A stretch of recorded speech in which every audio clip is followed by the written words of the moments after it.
ஊருங்க? காப்பிலி வீட்டில் எத்தனாவது வார்டு? என்ன தொந்தரவுக்காக சரி வேலை பண்ண சமாதிக்கு வந்திருக்கீங்க? கால் எந்த இடத்துல வச்சு தொட்டு காமிங்க. பேண்ட்டு மேலே சுட்டுங்க. ஒரு விரலால் மட்டும் தொடுங்க. அப்படியே தொட்டு வைங்க. ஐயா ஒரு விரல் மட்டும் அப்படியே தொடுங்கய்யா. அப்படியே தொட்டு அப்படியே வைங்க. மேலே கொண்டு போங்க.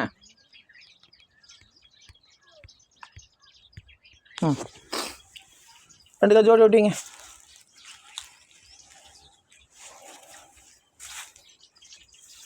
சரிங்க. 560 ரூபா கொடுப்பா. 5 இடத்துல எங்கெங்கே வைத்தியம் பார்த்தீங்கப்பா? ஹாஸ்பிட்டலில் ஒன்றும் சரியாகலையா? இல்லை ஆகலை. கொஞ்சம் கூட சரியாகலையா? மாத்திரை சாப்பிட்டு சரியாகலை. சரிங்க. நாளையிலேருந்து 11 நாள் வர சொல்கிறாங்கப்பா.